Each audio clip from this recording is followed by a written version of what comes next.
there, it's Reed from Blue Bear Quilts. Welcome back to the channel. This is the Winter Solstice quilt. It's made with Island Batik Porcelain Blue collection and an Xbox ruler. It's my December 2023 project as an Island Batik Ambassador, and in today's video I'm going to show you how I made this quilt. So stay tuned and we'll get started. Alright, to get started on the Winter Solstice quilt, you need some beautiful fabrics. This collection is from Island Batik and it's called Porcelain Blue. And look at these gorgeous fabrics. There's light blues and dark blues, medium blues. There's a floral motif with leaves, lots of leaves. I love this dark one with the light leaves on it. Here's a white with some light blue leaves.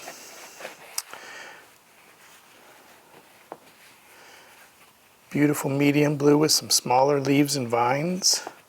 Gorgeous dark blue. Aren't these colors going to work well nicely together? Look how beautiful that is. That's the kind of thing you want when you're putting a quilt together, is shades of light, medium, and dark. This is a gorgeous one. And that's a beautiful dark one. And another light one. So there again, see how we have light, medium, and dark.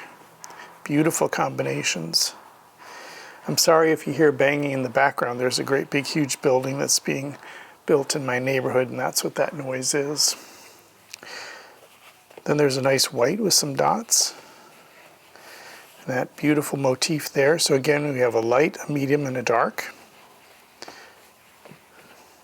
So once again, these fabrics that I'm working with are called Porcelain Blue from Island Batik, and you'll also need some white fabric.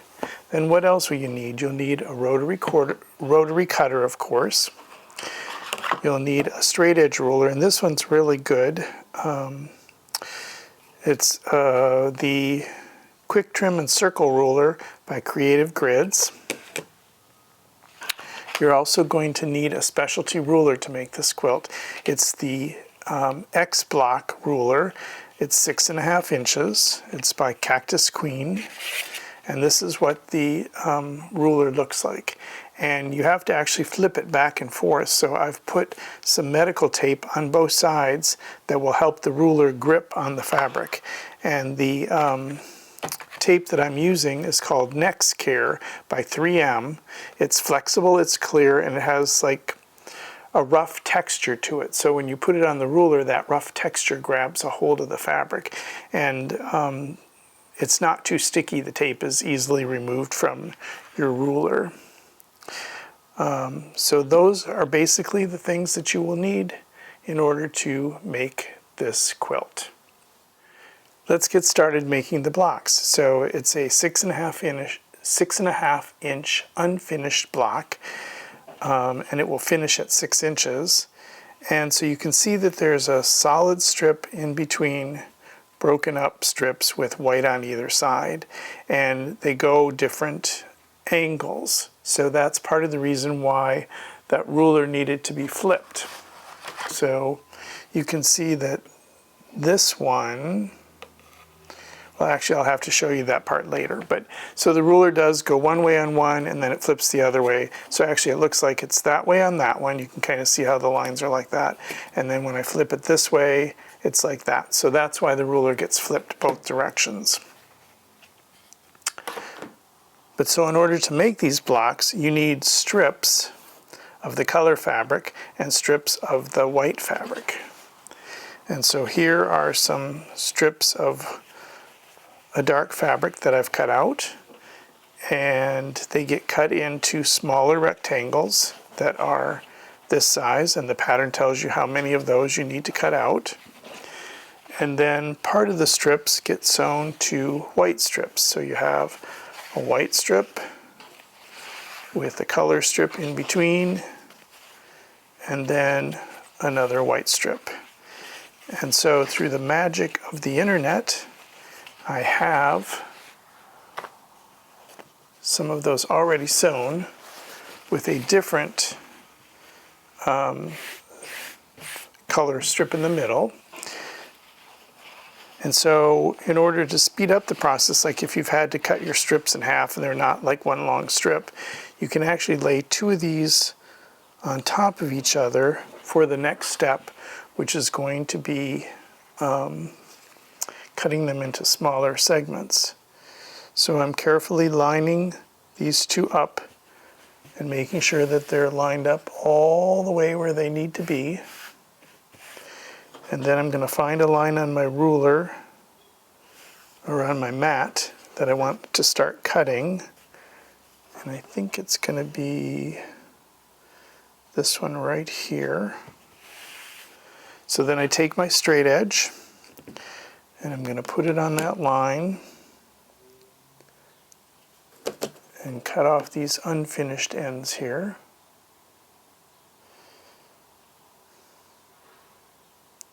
So I'm just using the lines on the mat with the lines on the ruler. And I'm going to make that first cut.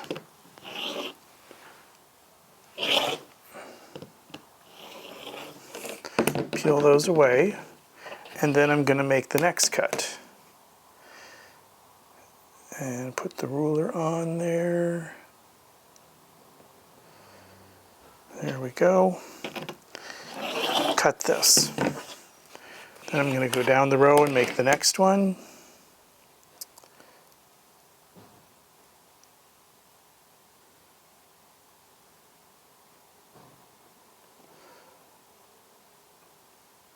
And the pattern will tell you how many of each strip set you need to cut and the size of the strip sets, and then how many of these subsets you need to make. So this is what you end up with when you're done. And then it gets combined with one of these other strips. And so you end up sewing a unit. I don't know if these pieces go together or not, but basically I'm just going to show you how the next part goes. You sew one of these on either side of a solid strip. And I don't know if this particular combination goes together or not, but in the next segment I'll show you how we determine what ones go together. Now we have all of our pieces cut out. You can see that we have strips of a certain batik color, and then we have the strip sets where the color is paired with white. And up here on the top we have the darks that go from top to bottom of the quilt, and then down here we have the lights which go from left to right. So now these need to be paired together in order to sew into blocks, and there's a sheet in the pattern that shows you what each of these are supposed to look like. So in order to do this first one, we need two of these lights like this. So one goes at the top, another one goes at the bottom, and then we need one of these. And that's going to go right there. And so that will get sewn like that. And if we look at the next block, it needs one of these flower pieces like this. And then it needs two of these that have the white on either side. And so it's going to go like this and get sewn together. And so you just look at this diagram and pair these up and create these blocks. And so that's the next thing I do. And once I've got some of those shown, I'll show you how we cut them with the X block ruler. Now I have the blocks sewn together. So here's two of them. There's a left block and a right block. And the important things to pay attention to are that, like in this stripe, if it's directional, they're all going the same direction. And you'll notice that in this one, the light colored fabric is underneath the dark, and on this one, it's on top. Another thing that you want to pay attention to is that there's a combination of light and dark in each block. And you can see that the way you press, it's just as neat on the back as it is on the front. And so now it is time to use the X block ruler. And so for the one that's on the left, the X block goes the normal way with the word X blocks on top so you can read it. And so you put we're going to use the solid lines of the ruler. There are solid lines and dash lines, but we're going to use the solid lines, and we match those up with those lines. I'm going to pull this a little closer so that I can just take a look at it before we start cutting here. So I'm lining this up, making sure that those black lines are right on the seam lines, and that looks pretty good. And then if you want to confirm it, you can look at the particular block in the pattern and just make sure that, like, when you turn it this way so that it's square, that it looks correct, that like the solid strip is going that way and the two half strips are going that way. So now we just take our rotary cutter and we're going to have a firm grip. We don't want to lose those lines, and I'm just going to start by going back and then going forward. Remove that. Then I'm going to keep my hand on the mat, and a rotating mat comes in really handy for this. So you notice how easy it is for me to just rotate. Again, we're going to go back and then go forward, trying to make sure that we don't move the ruler at all, because that's what's going to give us nice blocks that match up. So backwards, forwards, and before you remove the ruler, make sure you have good cuts. And now we're on the last cut for this one, and we're going to go backwards and forwards, and then we're going to spin this around so that it's face up. So now the block, of course, is going to be square. We remove that, and that's our next block. Now, as I said, the one that's on the right, we now have to take the X block ruler and flip it upside down. And in order to make this ruler effective, I've put that grippy tape. You can see there's grippy tape there, and there's grippy tape there. So I put it on both sides, so that helps grip the fabric from both sides. So again, I'm going to line up these solid black lines with the seam lines of the two color strips. So we want the black line to be right on the edge of that seam line, and we want this black line to be right on the seam line of this light blue fabric, and that looks pretty good.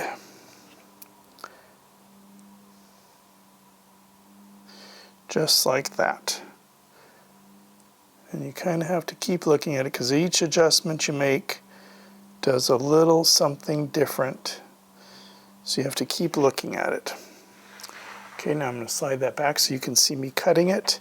Again, I'm going to put a firm grip on the ruler so that we don't move it at all while I'm cutting. Take a backwards cut and then forward. And then I'm going to slide this way this time. And then again, we're going to go backwards and then forward. And you may be saying to yourself, wow, that looks like pretty big scraps that are left over. But when you buy this X block ruler, there actually are some instructions of like how you can sew these scrap pieces together and use them for like a border on the quilt or to make some other project. So you don't have to pitch these pieces that we're cutting off out if you don't want to. You definitely can use them in some other project. So this is now the right block. If I get this turned like this, that's what that looks like. So when we put these two together, you will see how they form that shape and that shape. So now let me show you what happens when we put 4 of them together. So here would be like the second row, and this is the first row. And so you can see we have a ribbon going that way, we have a ribbon going this way, one going this way, and one going that way.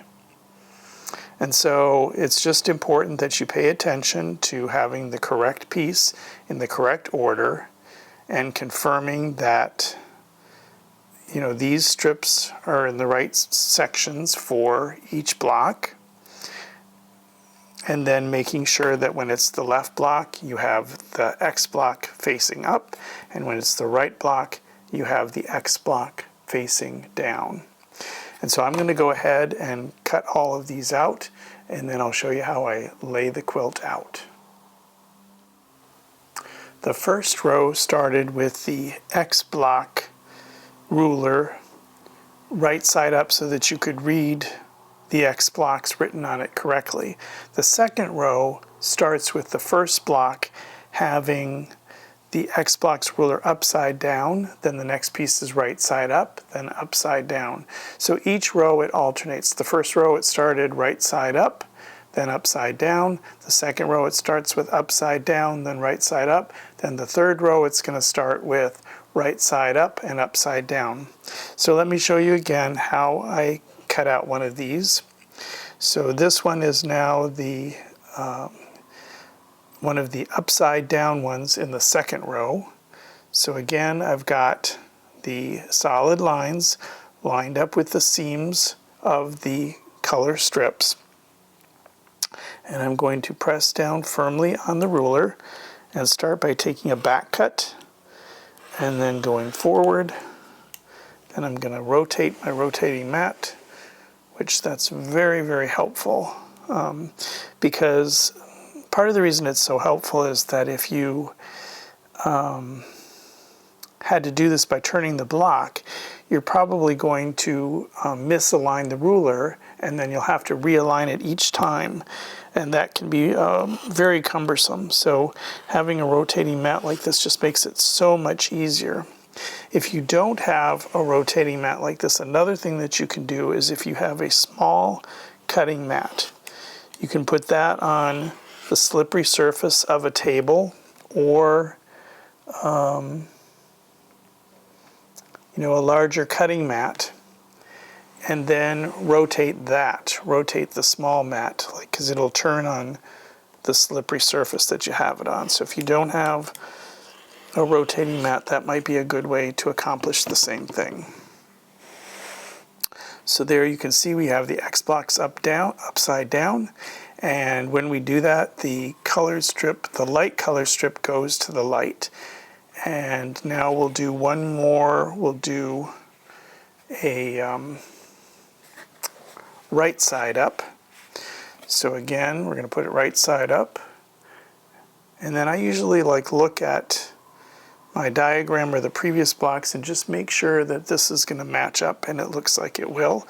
So I'm going to move this a little bit so that I can see to get it lined up properly. And again, I am working on the dark lines, and I want them lined up with the seam line between the white fabric and the color strips. And when I get it lined up nicely, we're going to move this back so you can see it, and I'll start cutting. So again, the first cut is a backwards cut, because it's just hard to start getting a fresh cut when you're right here by the edge of the ruler. And so that's why I do that backward cut. I probably need a new rotary blade because this one is just not cutting it, so to speak.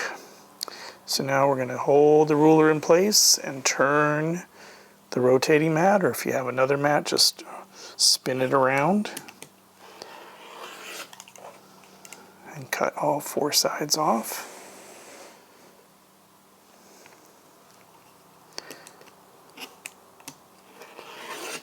So far this is pretty easy, don't you think? I mean, cutting was easy. It was pretty much straight cuts with a rotary ruler, and the sewing is easy. It's sewing basically squares and rectangles together, or strips, and then cutting the strips apart and then sewing that to a rectangle.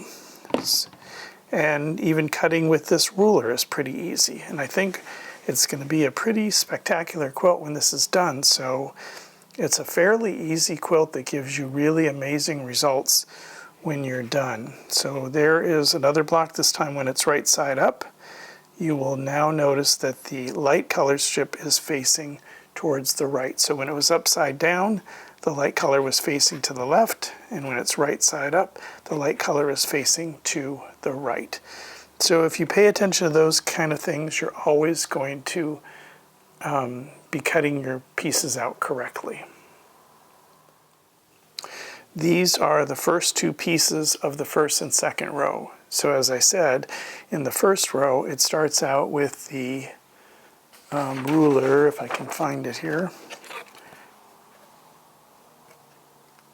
with the X blocks right side up.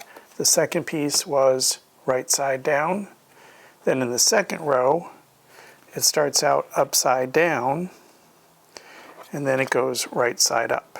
And so each row alternates that way. So it starts out right side up, upside down, right side up. Then the next one here is going to be right side up, and then the next one will be upside down.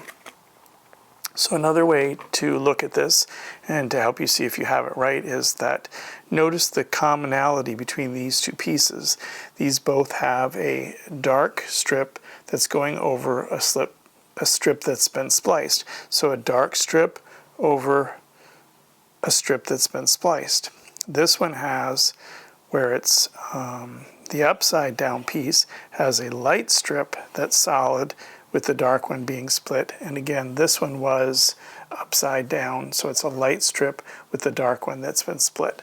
So that's another way to look at this to see if you're cutting the pieces correctly. So one of the things that's really important and will help you construct this quilt much easier is the pressing.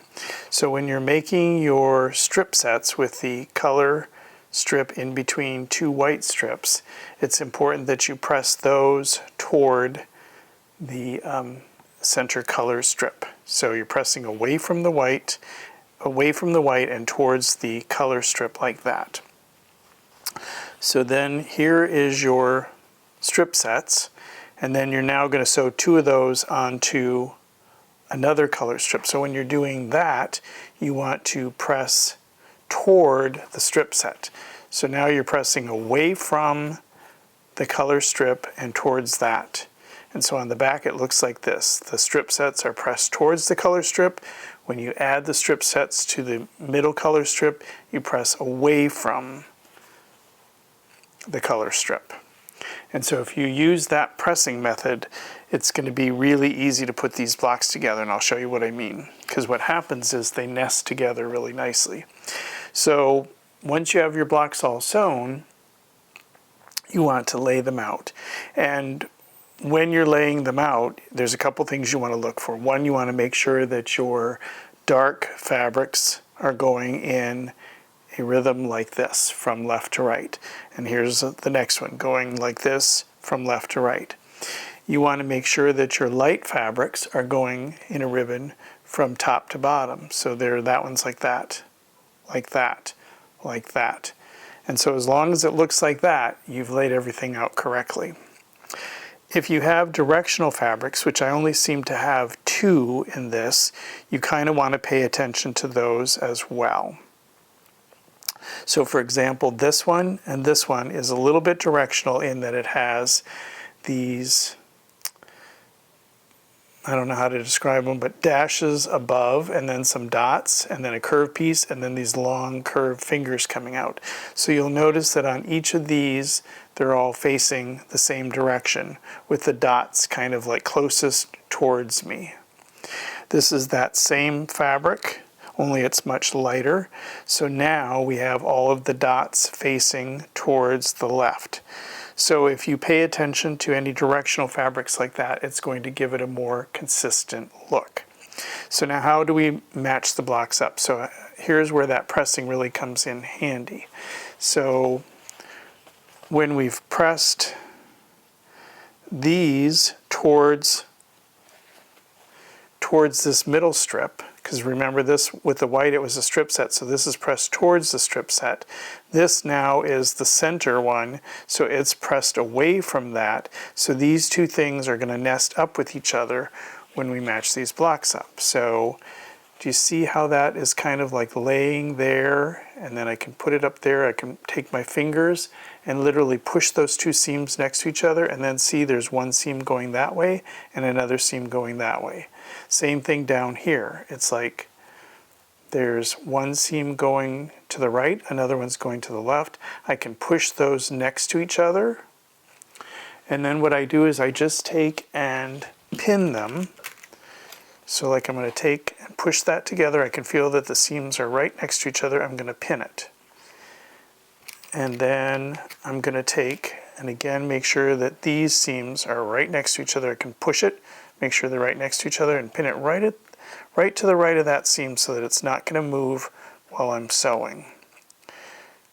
And then we go to the top one, and it's also going to push. See how that one's going to the right, that one's going to the left.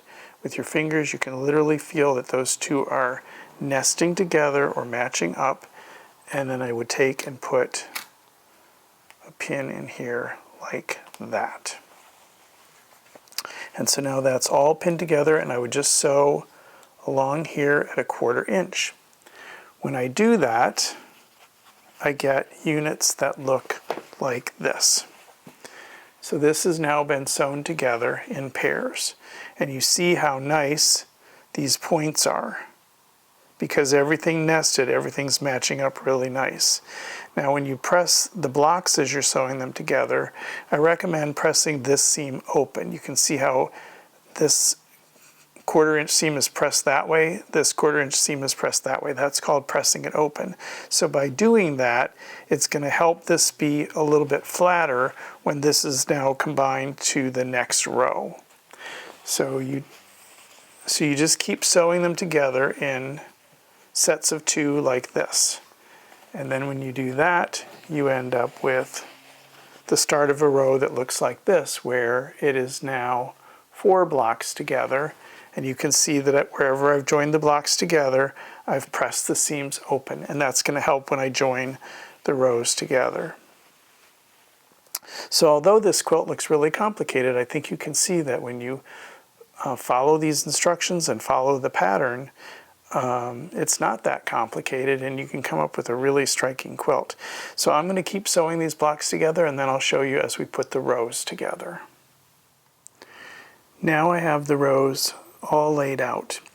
You can see that I have sewn rows 1 and 2 together, and then I have 3 and 4 on top of each other, and 4 and 5, and 6 and 7 on top of each other, or maybe that's 7 and 8, and then the last 2, 9 and 10, are just the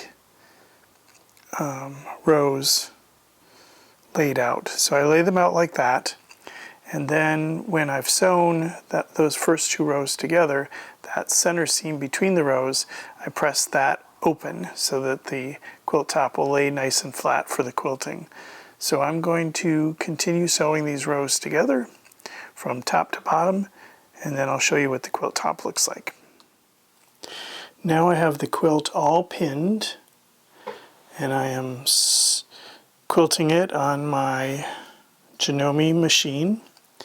And the type of quilting that I'm doing is I'm stitching within the ribbons. You can see there's a line on either side. So I'm basically following the edge of the strips, and I'm going to quilt in all of those, and that should be quilting enough to completely quilt the quilt.